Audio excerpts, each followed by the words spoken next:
Bonjour et bienvenue sur l'espace dédié au site mécaniqueuniverselle.net. Le site qui essaie de démontrer que l'humanité dans son ensemble évolue vers son ultime perfection.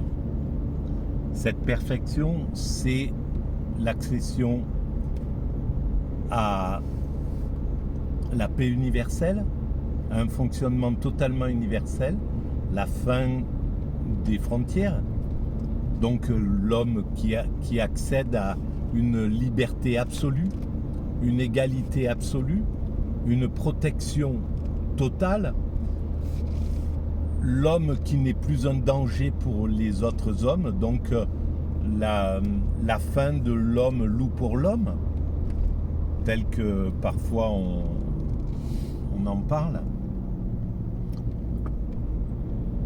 Et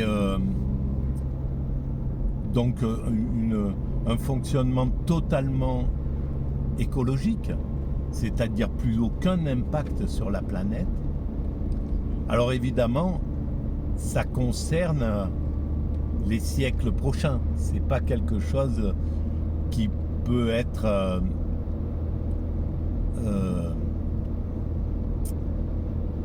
qui concerne les années qui arrivent. On voit bien qu'il va falloir encore se coltiner à de l'inconscience, à une évolution inconsciente, à de l'agressivité, à la violence. Il va falloir encore qu'on développe la psychologie pour soigner nos pathologies, pour empêcher que les enfants soient maltraités, par exemple, pour qu'ils n'aient pas des séquelles et des possibilités à leur tour, malheureusement, de reproduire des schémas violents.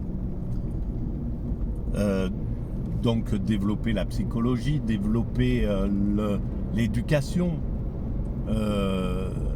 améliorer la vision d'autrui, réduire le narcissisme qui permet à certains êtres humains de s'affirmer aux dépens des autres, etc. etc. Et on en viendra à bout. Mais évidemment, c'est tout un cheminement. Il va falloir que l'humanité, telle que moi je l'imagine, dans 100 ans, peut-être, dans 80 ans, 100 ans, il y aura des psychologues dans chaque classe. Dans une dizaine de générations, 7-8 générations, on aura des soignants en pagaille. Ça sera peut-être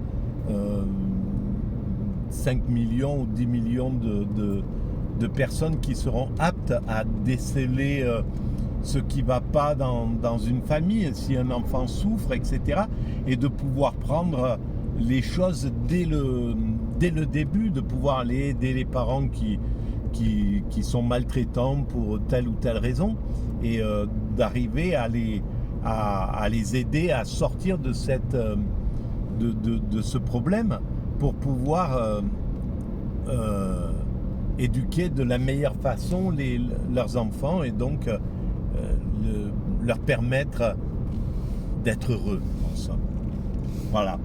Et donc ça concerne évidemment les siècles qui arrivent. Mais d'après moi, dans 3, 4, 5 siècles, on aura atteint cet état d'ultime perfection.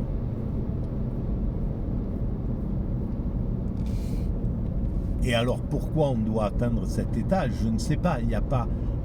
Moi, je me contente simplement de démontrer mécaniquement. C'est pour ça que ma théorie s'appelle mécanique universelle, de démontrer de façon pragmatique, de façon le plus scientifique possible. Je ne suis pas un scientifique, donc c'est plus à travers quelque chose, à travers la logique. Je m'appuie un peu sur la science, évidemment, mais c'est pas précis et il y a certainement beaucoup d'erreurs.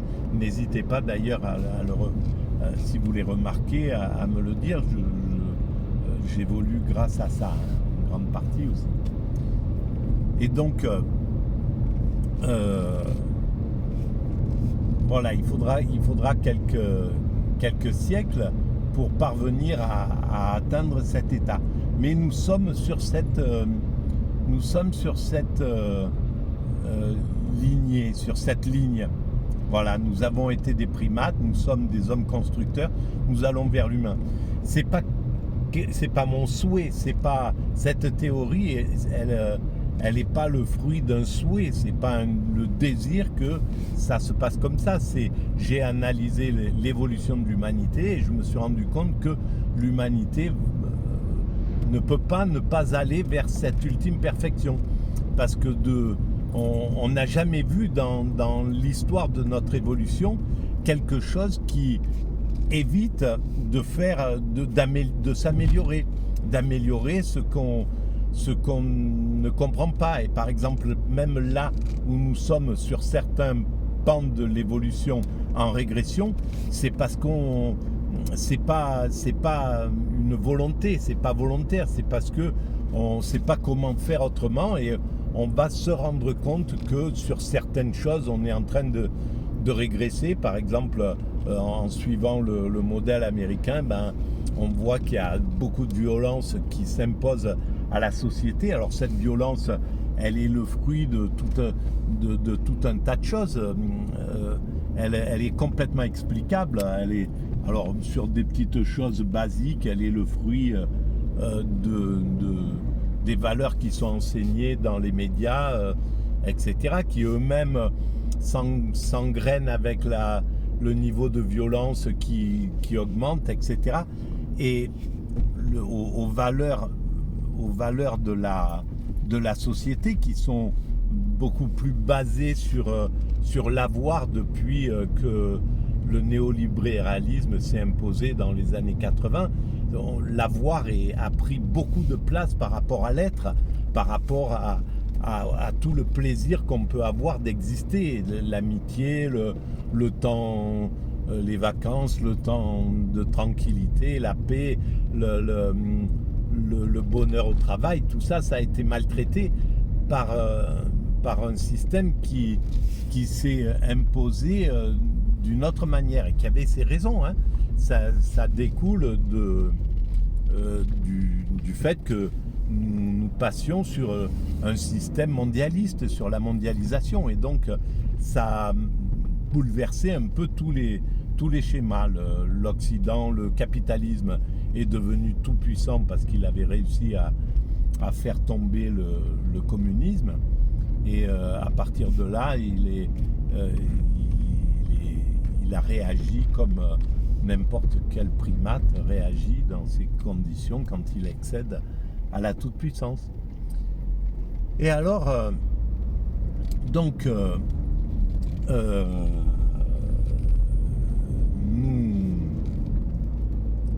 nous allons donc vers cette... Donc c'est une analyse, c'est pas une volonté, c'est pas c'est pas le désir que l'humanité aille vers cette ultime perfection. Je ne sais pas pourquoi nous allons vers cette perfection. Je peux dire nous allons vers cette perfection, mais qu'est-ce qui va se passer quand dans 3, 4, 5 siècles, ou peut-être 10 siècles, je ne sais pas, quand nous aurons atteint cet état de sérénité absolue, parce que si on atteint tous les modèles dont j'ai parlé, la paix universelle, la fraternité, etc., on accède en même temps à l'éveil, à l'extase en réalité, parce que si on n'a plus rien à faire, si c'est la fin du travail, si on a juste à contempler, à jubiler, à s'aimer, à profiter de l'instant, de chaque instant présent, parce qu'on n'a plus de soucis psychologiques, on n'a plus de pathologie ni rien, donc on est dans une sorte de jubilation. Mais à ce moment-là, évidemment, on est dans un état d'extase. Alors pourquoi l'ensemble humain devrait atteindre cet état d'extase? Qu'est-ce qui se passerait avec 1 milliard avec 7 ou 8 ou 10 milliards, je ne sais pas combien nous serons dans ce temps d'accession à l'extase, mais qu'est-ce qui peut se passer avec cette force d'amour qu'est l'extase dans sur cette planète. Qu'est-ce qui risque de se passer? Bon, ça, il n'y a que le futur qui pourra le décréter. Peut-être les ordinateurs quantiques, ils arriveront à modéliser ce qui peut se passer dans une telle finalité. Bon, c'est pour un avenir très proche, très immédiat en fait. Hein, les ordinateurs quantiques, peut-être que dans 30 ans, 40 ans, on aura des capacités de calcul inouïes et qui pourront dire, ben oui, on a modélisé tout le parcours de l'humanité jusqu'à aujourd'hui, et si on prolonge dans le temps, ben on arrive à cet état de plénitude absolue. Voilà. Et la raison, c'est telle et telle chose. Voilà le chemin. Alors, ce que je voulais surtout dire, mais c'est dommage, je le dis à la fin de la vidéo, et c'est rare les gens qui arrivent à la fin de cette vidéo, mais je ferai un petit léaus là-dessus. C'est-à-dire que je suis plus trop sur YouTube en ce moment, parce que je fais beaucoup d'autres choses, mais j'essaye d'être un peu sur TikTok. Donc, si vous avez envie de lire un petit peu, c'est des toutes petites sentences que je fais, enfin sentences, des petits commentaires. Donc si ça vous intéresse, je mettrai le lien. Voilà. Eh bien, je vous souhaite une belle journée et je vous dis à très bientôt. Voilà. Merci de votre écoute et désolé d'être moins présent.